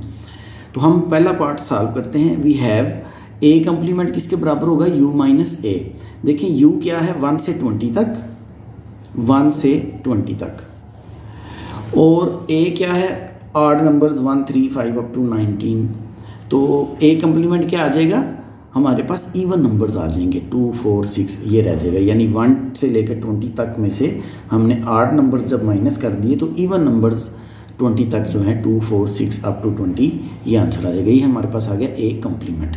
अब हमने ए का यूनियन लेना है ए कंप्लीमेंट के साथ, यानी ए क्या है 1 3 5 यानी आड नंबर्स हैं, और ए कंप्लीमेंट क्या है इवन नंबर्स हैं। जब हम इवन नंबर्स और आड नंबर्स का यूनियन करेंगे तो 1 से लेकर 20 तक जो आंसर आ जाएगा, जो कि हमारा यूनिवर्सल सेट है गिवन। तो ये ए यूनियन ए कंप्लीमेंट जो है यू के इक्वल यूनिवर्सल सेट के इक्वल प्रूव्ड हो गया। सेकंड पार्ट में क्या है, हमने सेट ए का इंटरसेक्शन लेना है यूनिवर्सल सेट से। तो सेट ए क्या है 1 3 5 अप टू 19, इंटरसेक्शन किसके साथ लेना है 1 से 20 तक जो यूनिवर्सल सेट है। तो कॉमन कौन से एलिमेंट हैं दोनों में, यही एलिमेंट्स कॉमन हैं जो कि ए में हैं 1 3 5, वो इसमें भी हैं इसमें भी हैं 1 3 5 अप टू 19। तो A intersection union universal set जो है वो ए के इक्वल आ गया प्रूव्ड। लास्ट पार्ट है A intersection A complement is equal to, A क्या है ए 1 3 5 आड नंबर्स, और ए कंप्लीमेंट क्या है 2 4 6 इवन नंबर्स 20 तक। तो दोनों में कोई भी एलिमेंट कॉमन नहीं है, इसलिए ये 5 के इक्वल है जो कि प्रूव हो गया। ये है हमारा पास क्वेश्चन नंबर 6। अब हम चलते हैं क्वेश्चन नंबर 7 की तरफ। क्वेश्चन नंबर 7 जो है ये इंक्लूजन एक्सक्लूजन प्रिंसिपल पे है। क्वेश्चन नंबर 7 टू ऑनवर्ड ये बहुत ही इजी क्वेश्चंस हैं। इनमें थोड़ी सी जो रियल वर्ल्ड प्रॉब्लम्स हैं वो इबारत के लिहाज से, वर्डिंग के लिहाज से थोड़ी लेंथी हैं, यानी एग्जामिनेशन पॉइंट ऑफ व्यू से आखिरी 3 क्वेश्चंस तो इतने इंपॉर्टेंट नहीं हैं, लेकिन ये इतने इजी हैं हमें एक दफ़ा गो थ्रू होना चाहिए, क्योंकि ये आपके कोर्स के कंटेंट्स का हिस्सा है। तो बहरहाल इसको आप करें ज़रूर, ऐसा नहीं है कि आप इनको जो है ना वो छोड़ दें। क्वेश्चन नंबर 7 8 9 10 तो बिल्कुल लाजमी करें। आखिरी 3 पार्ट्स जो क्वेश्चंस हैं वो भी लाजमी हैं, लेकिन एग्जामिनेशन के पॉइंट ऑफ व्यू से मेरे ख्याल से इतने अहम नहीं है, क्योंकि उनकी वर्डिंग बहुत लंबी है। लेकिन चूंकि ये आपके कोर्स का हिस्सा है तो इसलिए मैं आपको स्ट्रांगली रिकमेंड करूँगा कि आप एक दफ़ा इसमें से गो थ्रू ज़रूर हों, इन सवालात को करें ज़रूर, क्योंकि ये बहुत ही ईजी हैं, प्लस माइनस वाले क्वेश्चन हैं जस्ट। देखें इसमें क्वेश्चन नंबर 7 में क्या गिवन है, हमें गिवन है in a class of 55 students, 55 students की एक क्लास है और 34 जो है वो क्रिकेट खेलते हैं, like to play cricket, 30 like to play hockey. देखें आपने क्या करना है, हर किसी को सेट के इक्वल रख, उनके नाम रख लेने हैं। जैसे मैंने क्या किया है, क्रिकेट जो लोग खेलते हैं 34, उनके सेट को सी से डिनोट कर दिया। Let C denotes the set of students who like to play cricket. अब 30 जो हॉकी खेलते हैं तो हॉकी को एच, कैपिटल एच जो है ये एक ऐसा सेट है, H denotes the set who like to play hockey. सिर्फ सेट्स के नाम रख लेने हैं फर्स्ट स्टेप में। फिर आपने डाटा लिखना है। देखिए वो क्या कह रहा है, क्रिकेट खेलने वाले कितने हैं, 34, यानी मैंने लिखा number of elements in set C is equal to 34। Cardinality जो है इस चीज़ की क्या है, 34, क्रिकेट खेलने वाले। फिर कहा जा रहा है कि 30 स्टूडेंट्स हैं जो हॉकी खेल रहे हैं, खेलना पसंद करते हैं, तो hockey number of elements in set H is equal to 30। अब आगे जो है इसमें कहा जा रहा है कि also each student likes to play at least one of the 2 games. हर स्टूडेंट एक गेम ज़रूर खेल रहा है, ऐसा नहीं कि कोई स्किप हो रहा है। How many students like to play both games. देखिए बोथ का जो लफ्ज़ यूज़ होता है, आप जानते हैं जब हमने डेफिनेशन इंटरसेक्शन की थी तो मैंने आपको बताया था कि एंड का इस्तेमाल होता है, यानी वो एलिमेंट्स जो सेट ए में भी हैं एंड बी में भी हैं, यानी इन बोथ द सेट्स वो मौजूद हों तो वो इंटरसेक्शन है। और आर का लफ्ज़ जब इस्तेमाल होता है तो वो यूनियन को रिप्रेजेंट करता है। सिंपल सा फार्मूला है, हमने क्या करना है यहाँ पे कि वी हैव, आपने ये फार्मूला लगा देना है जो कि हम इंक्लूजन एक्सक्लूजन प्रिंसिपल में पढ़ चुके हैं। फार्मूले को समझने की बात है। देखें यूनियन को हमेशा आपने लेफ़्ट साइड पर रखना है। 2 सेट्स का तो ये बहुत ही ईजी है, 3 सेट्स का भी ईजी है, लेकिन ये तो बहुत ही ईजी है। देखें यूनियन को आपने लेफ़्ट साइड पर रखना है और इंटरसेक्शन को आपने राइट साइड पर रखना है। यूनियन को आपने लेफ़्ट साइड पर रखना है और इंटरसेक्शन को आपने राइट साइड पर रखना है। देखिए सी और एच ये दोनों सेट जो हैं इनमें elements, number of elements in set C union H is equal to क्या होगा, सी के अंदर एलिमेंट्स की तादाद जमा एच के अंदर तादाद माइनस सी और एच का इंटरसेक्शन में। ये फार्मूला है इंक्लूजन एक्सक्लूजन प्रिंसिपल, ये हम डिस्कस कर चुके हैं थ्योरेटिकल पोर्शन वाले लेक्चर में। सिंपल आपने क्या करना है, आपने कीमतें जो है पुटअप कर देनी है, प्लस माइनस वाले ये क्वेश्चन है। देखें कितने स्टूडेंट्स हैं जो क्रिकेट और हॉकी दोनों खेल रहे हैं, 55 स्टूडेंट्स, क्योंकि देखें ये लिखा है in a class of 55 students. Total students कितने हैं, 55। तो हमने ये लिख दिया कि जो क्रिकेट और हॉकी खेल रहे हैं दोनों वो 55 हैं। अब देखें क्रिकेट या हॉकी खेल रहे हैं वो 55 हैं, जो क्रिकेट खेल रहे हैं वो 34 हैं, हॉकी खेलने वाले 30 हैं, और जो क्रिकेट और हॉकी दोनों खेल रहे हैं वो हमने फाइंड आउट करना है। क्रिकेट और हॉकी दोनों खेल रहे हैं तो वो फाइंड आउट करना है। बोथ द गेम्स जो स्टूडेंट्स खेल रहे हैं वो हमने फाइंड आउट करना है, और दोनों में से कोई एक जो खेल रहे हैं वो 55 है। सिंपल सी चीज़ है, ये minus N of C intersection H left side पे आ जाएगा, 55 इस साइड पे आगे माइनस हो जाएगा। 34 + 30 ऐड करके -55 करेंगे तो आपके पास 9 आंसर आ जाएगा, यानी आपके पास आंसर आएगा कि 9 students like to play both games. 9 students आपके पास ऐसे हैं जो दोनों गेम्स खेल रहे हैं। क्वेश्चन नंबर 8 भी सिमिलर टू क्वेश्चन नंबर 7 है, लेकिन उसमें 3 जो सेट्स हैं उसका फार्मूला लगेगा। देखिए क्वेश्चन नंबर 8 में हमें 3 सेट्स हैं जो हमने फ़र्ज़ करने, लेट कर लेने हैं। जैसे फ़र्ज़ करें उर्दू बोलने वाले जो हैं उनको हमने ए से डिनोट कर दिया है, जो उर्दू बोल सकते हैं। जो इंग्लिश बोल सकते हैं लोग उसको हमने बी से डिनोट कर दिया है। और जो पंजाबी बोल सकते हैं, 3 ज़बान बोलने वाले की बात हो रही है, उनको हमने सी कह दिया। यानी क्वेश्चन नंबर 8 में 3 तरह के लोगों की बात हो रही है, उर्दू बोलने वाले, इंग्लिश बोलने वाले और पंजाबी बोलने वाले। तो जो उर्दू बोलने वाले हैं उनको हमने ए कह दिया है और उसकी तादाद क्या है 250। और इंग्लिश बोलने वाले हु कैन स्पीक इंग्लिश, उनको हमने बी सेट से डिनोट कर दिया है, तो उनकी तादाद कितनी है 150। और जो पंजाबी बोल सकते हैं उनको हमने सी सेट से डिनोट किया है और उनकी तादाद कितनी है 50।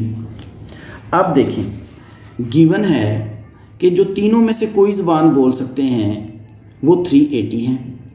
जो पहली 2 लैंग्वेज बोल सकते हैं यानी उर्दू और इंग्लिश, उनकी तादाद 40 है।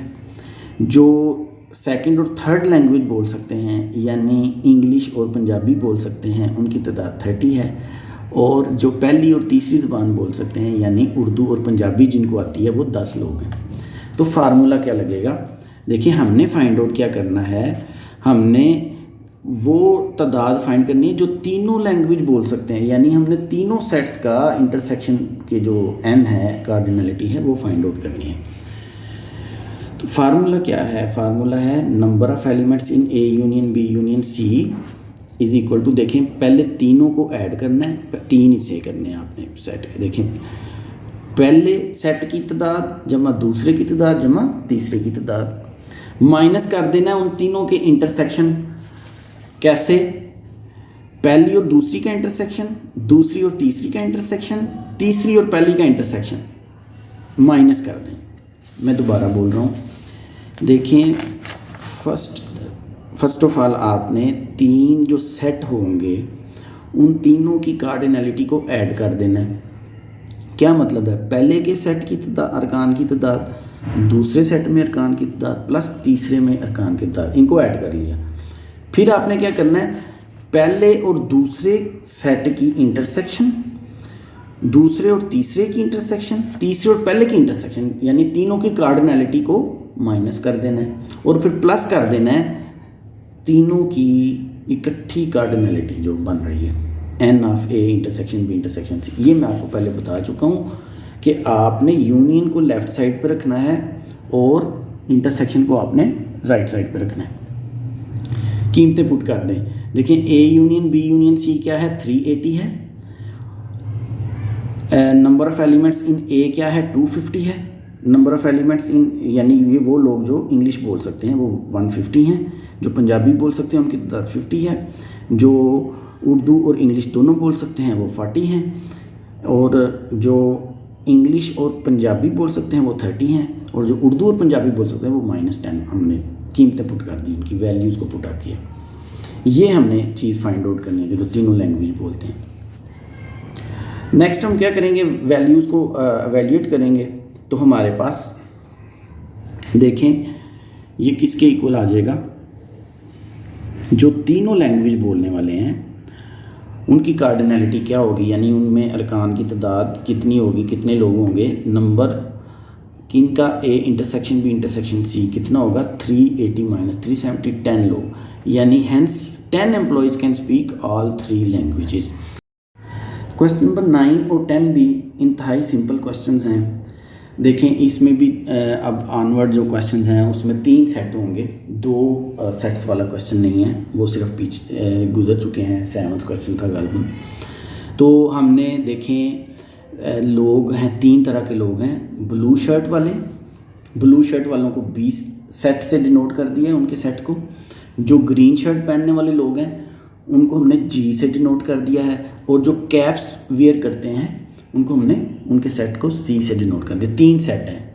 सबसे पहले आपने क्वेश्चन नंबर 9 है ये, सबसे पहले आपने 3 सेट्स लिखने हैं। कौन कौन से हैं, ब्लू शर्ट वाले लोग हैं, ग्रीन शर्ट वाले लोग हैं और कैप्स पहनने वाले लोग हैं, स्पोर्ट्स की टीम है ये। तो ब्लू वालों को बी से डिनोट कर लिया उनके सेट को, ग्रीन वालों को हमने जी से डिनोट कर लिया, कैप्स वालों को हमने सी से डिनोट कर लिया। अब उनकी तादाद जो लिखी हुई है, ब्लू शर्ट पहनने वालों की तादाद 19 है, जो ग्रीन शर्ट पहनने वाले हैं उनकी तादाद 15 है, और जो ब्लू और ग्रीन, ब्लू एंड ग्रीन वाले जो हैं उनकी तादाद 3 है। जिनकी ग्रीन है और उन्होंने कैप्स भी पहनी हुई हैं उनकी तादाद 2 है। ब्लू शर्ट्स और कैप्स के साथ जो हैं दोनों चीज़ें हैं वो 4 हैं। और इन तीनों का जो यूनियन वाले हैं वो हैं 34, यानी वो तीनों में से कोई एक जो भी प्रॉपर्टी खासियत जिसमें पाई जा रही है 2034 टोटल इन नंबर। हमने तादाद फाइंड करनी है ऐसे लोगों की जो सिर्फ कैप्स पहन रहे हैं, ये हमने फाइंड आउट करना है। और हम ऐसी जो इन तीनों की जो इंटरसेक्शन है, यानी जो ग्रीन भी पहन रहे हों, ब्लू भी और कैप्स भी ले रहे हों, उनकी तादाद 0 है। ये भी क्वेश्चन में गिवन है। तो देखिए हमने कार्डिनलिटी ऑफ सी फाइंड करनी है, यानी कैप्स पहनने वाले लोगों की तादाद फाइंड करनी है। तो हम फार्मूला फिर वही लगाएंगे। देखें लेफ़्ट साइड पे हम यूनियन रखते हैं, मैंने आपको बताया था लेफ़्ट साइड पे तीनों सेट्स का यूनियन रखना है। फिर आपने क्या करना है, पहले हिस्से में तीनों सेट्स की कार्डिनलिटी को ऐड कर देना है। Number of elements in B, number of elements in G, number of elements in C, तीनों सेट्स जो भी होंगे आपके हर क्वेश्चन में। फिर आपने उन तीनों की इंटरसेक्शन जो है, पहले की दूसरे के साथ जो इंटरसेक्शन है उसको भी माइनस करना है, दूसरे की और तीसरे के साथ जो है उसको भी माइनस करना है, तीसरे की और फर्स्ट के साथ जो है उसको भी माइनस कर देना, और आखिर में प्लस कर देना है इन तीनों की खसियत रखने वाले इंटरसेक्शन वालों को। तो सिंपल कीमतें पुटअप करेंगे आप, तो आपके पास number of persons wearing caps only will be equal to 9। ये हमारे पास आंसर आ जाएगा। क्वेश्चन नंबर 10 है। क्वेश्चन नंबर 10 में भी हमने 3 ही फाइंड आउट करने हैं, ओनली 3 सेट्स हमने डिनोट करने हैं। कौन से 3 सेट्स हैं? देखें लैपटॉप्स हैं कुछ लोगों के पास, उसके सेट को हमने L से डिनोट कर दिया। फिर कुछ लोग हैं जिनके पास टैबलेट्स हैं, उनको हमने T से डिनोट कर दिया उनके सेट्स को, और जिन लोगों के पास बुक्स हैं उनको हमने B से डिनोट कर। 3 सेट्स हैं। अब गिवन डाटा के लिहाज से लैपटॉप वाले लोगों की तादाद 17 है, टैबलेट वाले लोगों की तादाद 11 है, लैपटॉप और टैबलेट दोनों हैं जिनके पास उनकी तादाद 9 है, लैपटॉप और बुक्स दोनों हैं जिनके पास उनकी तादाद 6 है, टैबलेट और बुक दोनों हैं जिनके पास उनकी तादाद 4 है, और तीनों चीज़ें जिनके पास हैं यानी टैबलेट, बुक और लैपटॉप उनकी तादाद 4 है। और तीनों में से जो भी एक चीज़ जो हर किसी के पास है वो 35 है टोटल, और हमने फाइंड आउट करना है नंबर ऑफ़ पर्सन्स या पार्टिसिपेंट्स जिनके पास बुक्स हैं सिर्फ, यानी कार्डिनलिटी ऑफ बी फाइंड करनी है। फार्मूला सेम है पिछले क्वेश्चंस में जो यूज़ हुआ था। देखें लेफ़्ट साइड पे आपने क्या कर लेना है, तीनों का यूनियन। राइट साइड पे क्या करना है, फर्स्ट स्टेप में तीनों की कार्डिनलिटी को ऐड कर देना है तीनों सेट्स की, फिर माइनस करना है तीनों की इंटरसेक्शन जो बनती है, पहले की दूसरे के साथ, दूसरे की तीसरे के साथ, तीसरे की पहले के साथ, इंटरसेक्शन को माइनस कर देना, और आखिर में प्लस कर देना है इंटरसेक्शन जो तीनों जिनके पास होती हैं चीज़ें, लैपटॉप भी, बुक्स भी और टैबलेट भी। तो गिवन डाटा ये जो हमारे पास है, ये वैल्यू जब हम इस इक्वेशन में पुट अप करते हैं तो हमारे पास नंबर ऑफ़ पर्सन्स जो बुक्स वाले हैं सिर्फ वो आ जाएगी 22, यानी 22 participants have books. Question number 10 था ये हमारे पास। अब हम चलते हैं क्वेश्चन नंबर 11 की तरफ। क्वेश्चन नंबर 11 क्वाइट इजी है। क्वेश्चन नंबर 11 में हमें गिवन है, हमने 2 चीज़ें फाइंड आउट करनी है। हमने एक फाइंड आउट करना है ये सेट, हमने फाइंड आउट करना है A complement union B, complement पहले फाइंड करना है और उसका इंटरसेक्शन सी के साथ फाइंड आउट करना है। हमने गिवन डाटा से जो यूनिवर्सल सेट है वो हमने लिख लिया 1 2 3 4 5 अप टू 150। यूनिवर्सल सेट जो है गिवन डाटा की मदद से वो बन रहा है 1 2 3 से 150 तक। ए बी सी 3 सेट्स दिए गए हैं क्वेश्चन में, हमने उनको टेबुलर फॉर्म में लिख लिया है 50 51 52 53 अप टू 89। बी सेट दिया गया है 101 102 103 अप टू 150। सी सेट दिया गया है 1 2 3 4 अप टू 49, फिर स्किप करेंगे अप टू 90 91 92 अप टू 100। तो ये 3 सेट्स दिए गए हैं हमें क्वेश्चन में, ए बी सी, और यूनिवर्सल सेट दिया गया, हमने उनको टेबुलर फॉर्म में लिख दिया गिवन डाटा को। हम क्या करेंगे, पहले A dash union B dash find करने से पहले हम पहले ए कम्प्लीमेंट और बी कम्प्लीमेंट अलग अलग फाइंड आउट करेंगे। वो कैसे फाइंड आउट करेंगे, हम यूनिवर्सल सेट से जब ए को माइनस करेंगे तो ए कम्प्लीमेंट आ जाएगा, यूनिवर्सल सेट से जब हम बी को माइनस करेंगे तो बी कम्प्लीमेंट आ जाएगा। जब ये दोनों चीज़ें मालूम हो जाएंगी तो उन दोनों का यूनियन लेंगे, उन दोनों का यूनियन लेके जो आंसर आएगा सेट, उसका हमने इंटरसेक्शन सी के साथ लेना है। ये हमने क्वेश्चन सॉल्व किया हुआ है, इसके नोट्स शेयर कर दिए जाएंगे, तो बहुत ही इजी हैं, इसलिए इनकी मैं ज़्यादा डिटेल में नहीं जा रहा। देखें ए कम्प्लीमेंट कैसे फाइंड आउट किया, यू माइनस ए, ये यू है माइनस ये ए सेट है, ये हमारे पास कम्प्लीमेंट ऑफ ए आ गया। कम्प्लीमेंट ऑफ ए जब फाइंड आउट हो गया उसके बाद हमने बी कम्प्लीमेंट फाइंड आउट किया, that is U minus B, यानी यू में से जब हमने बी को माइनस किया तो ये हमारे पास बी कम्प्लीमेंट आ गया। जब हमने ए कम्प्लीमेंट और बी कम्प्लीमेंट का यूनियन लिया, ए कम्प्लीमेंट है ये और यूनियन बी कम्प्लीमेंट, तो ये हमारे पास A complement union B complement answer आ गया। अब हमने इसका इंटरसेक्शन लेना है सी के साथ, यानी A complement union B complement ये था और उसका इंटरसेक्शन ले रहे हैं सी के साथ, तो आंसर क्या आएगा हमारे पास, ये हमारे पास आंसर आ गया।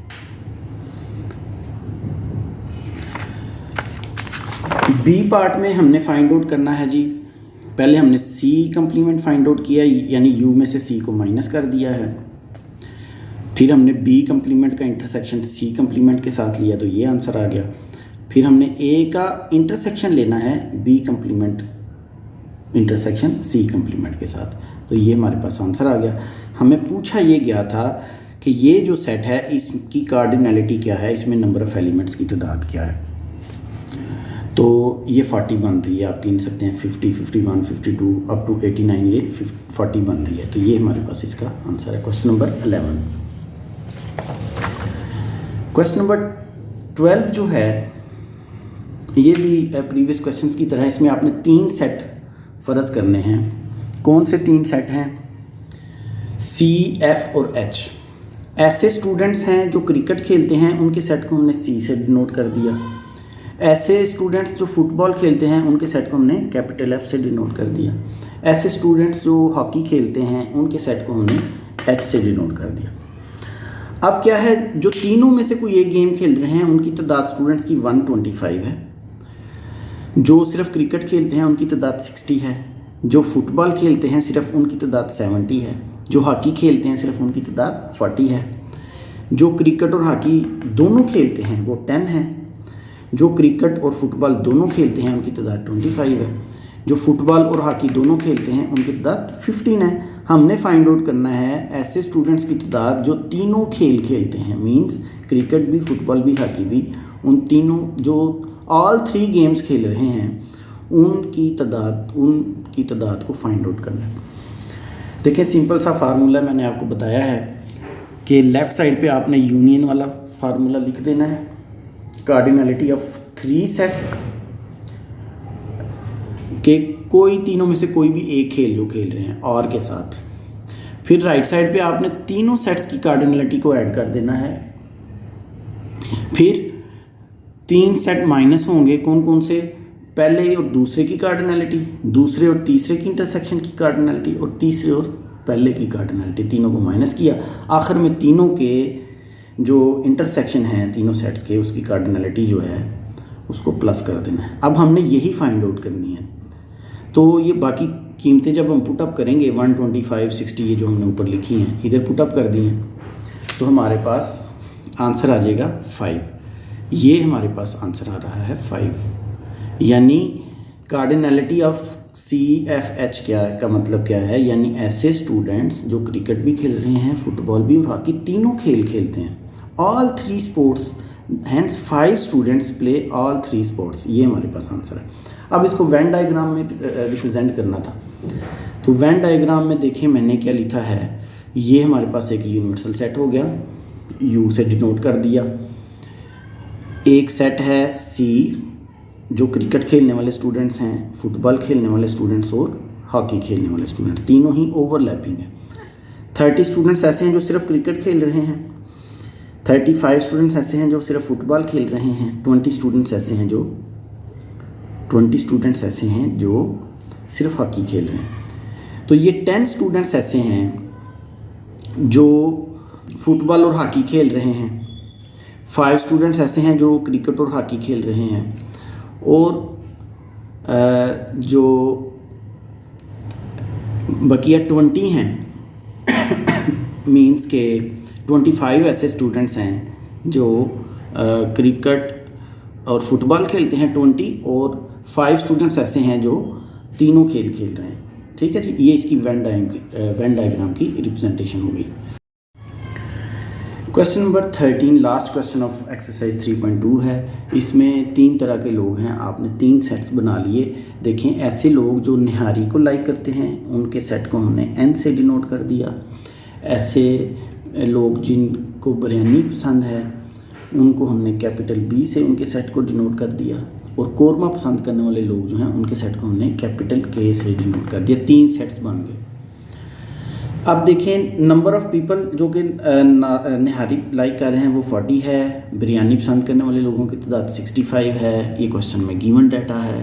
कोरमा पसंद करने वालों की तादाद 50 है, जो निहारी और बिरयानी दोनों लाइक करते हैं वो 20 हैं, और बिरयानी और कोरमा दोनों लाइक करने वालों की तादाद 35 है, निहारी और कोरमा दोनों लाइक करने वालों की तादाद 27 है, और जो तीनों डिशेस लाइक करते हैं निहारी, बिरयानी और कोरमा उनकी तादाद 12 है। हमने फाइंड आउट क्या करना है, हमने टोटल तादाद ऐसी फाइंड करनी है जो तीनों में से कोई एक डिश भी लाइक करती है। ठीक है, तो यानी यूनियन वाली हमने कार्डिनलिटी जो है वो फाइंड आउट करनी, जो कि ये गिवन है लेफ़्ट साइड पे। तो सिंपल सा वही मेथड है, तीनों सेट्स की कार्डिनलिटी को ऐड कर लिया, फिर उनकी इंटरसेक्शन जो है तीनों की, पहली दूसरी की, फिर दूसरी तीसरी की, और फिर तीसरी और पहली की माइनस हो गई, और जो तीनों की इंटरसेक्शन है वो आखिर में प्लस हो गई। अब हमने फाइंड आउट करना है ये जो लेफ़्ट हैंड साइड पे है, बकिया सारे डाटा ये गिवन है हमें, हमने कीमतें पुटअप की तो हमें 85 आंसर मिला, यानी एटलीस्ट 85 पीपल हैं जो कि निहारी, बिरयानी और कोरमा मजमूई तौर पे लाइक करते हैं।